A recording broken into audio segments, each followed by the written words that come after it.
एक बार खादी अनाज और जड़ी बूटियों की तलाश में चीन के जंगलों में घूमते हुए एक लंबे दिन के दौरान थके हुए दिव्य किसान शेनोंग ने एक तरह के पत्ते को 72 बार चबा लिया।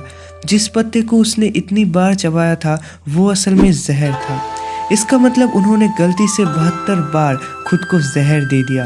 लेकिन इससे पहले कि जहर उसकी जिंदगी खत्म कर पाता, एक दूसरा पत्ता उड़ते हुए उसके मुंह में चला गया। उसने उस पत्ते को चबाया और उसकी जान बच गई। और यही से शुरू होती है चाय की खोज, जिसके बिना हमारी सुबह अधूरी रह जाती है। ये तो हो गई एक प्राचीन कथा। चाय वास्तव में जहर का इलाज नहीं करती है, लेकिन चीनी किसान शेनोंग की कहानी प्राचीन चीन के लिए चाय के महत्व पर रोशनी डालती है। तो चलिए जानते हैं कि आखिर कैसे चाय दुनिया में सबसे फेमस ड्रिंक बन गया। तो क्या हाल चाल है दोस्तों, आपका स्वागत है 404 फाउंड यूट्यूब चैनल पर। आर्कियोलॉजिकल एविडेंस बताते हैं कि चाय की खेती सबसे पहले 6000 साल पहले गीजा के महान पिरामिडों के निर्माण से भी 1500 साल पहले की गई थी। और वो चीनी चाय का पौधा उसी प्रकार का पौधा है जो आज दुनिया भर में उगाया जाता है। फिर भी पहले इसका मूल रूप से बहुत अलग तरीके से सेवन किया जाता था। इसे पहले सब्जी के रूप में खाया जाता था या अनाज डालिया के साथ पकाया जाता था। चाय केवल 1500 साल पहले ही खाने से पीने के लिए स्थानांतरित हुई,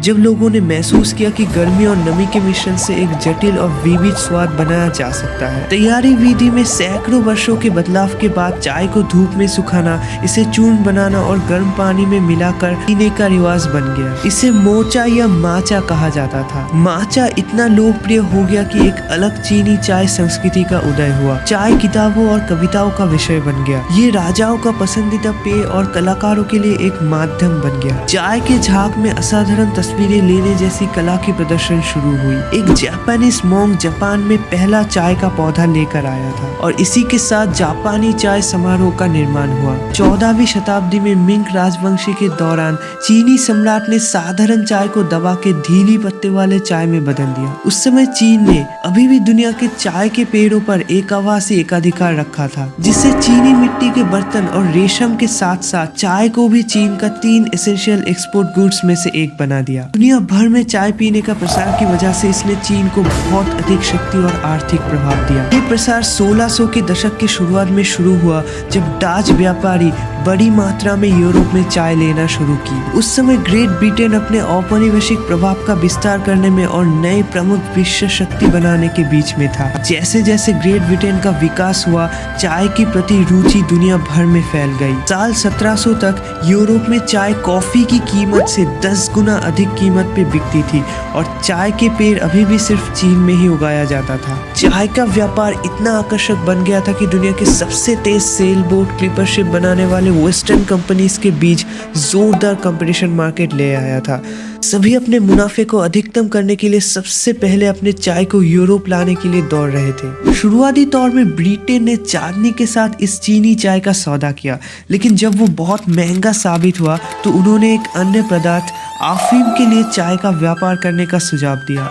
लेकिन इसने चीन के अंदर पब्लिक हेल्थ प्रॉब्लम को जन्म दिया, क्योंकि लोग नशीली दवाओं के आदी हो गए थे। फिर 1839 में एक चीनी अधिकारी ने चीन पर ब्रिटेन के प्रभाव के खिलाफ एक बयान के रूप में अपने लोगों को अफीम के बड़े पैमाने पर ब्रिटिश शिपमेंट को रोकने का आदेश दिया। इस अधिनियम ने दोनों राष्ट्रों के बीच प्रथम अफीम युद्ध की शुरुआत की। 1842 तक लड़ाई के बाद अंग्रेज की जीत हुई और प्रतिकूल शर्तों पर व्यापार फिर से शुरू हुई। इस युद्ध ने एक सदी से भी अधिक समय तक चीन की वैश्विक शक्ति को कमजोर कर दिया। ब्रिटिश ईस्ट इंडिया कंपनी भी खुद चाय उगाने और बाजार को और नियंत्रित करने में सक्षम होना चाहती थी।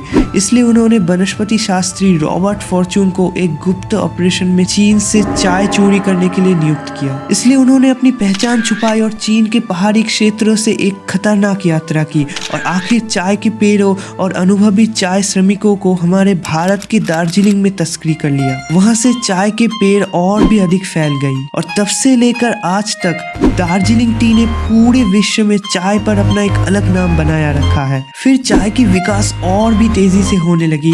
आज चाय पानी के बाद दूसरा सबसे अधिक मात्रा में पिया गया पेय है और मीठी दार्जिलिंग चाय से लेकर नमकीन तिब्बती मक्खन चाय तक पेय तैयार करने के लगभग उतने ही तरीके हैं जितने दुनिया में संस्कृतियाँ। वैसे आपको कौन सी चाय पसंद है, कमेंट सेक्शन पर जरूर बताएं। तो आज के लिए बस इतना ही। अगर आपको ये वीडियो पसंद आए तो इसे लाइक करें, दोस्तों के साथ शेयर करें और अगर आप नए हैं तो इस चैनल को सब्सक्राइब करके बेल नोटिफिकेशन को भी जरूर दबाएं। मैं मिलता हूँ आपसे अगले वीडियो में, तब तक के लिए अलविदा।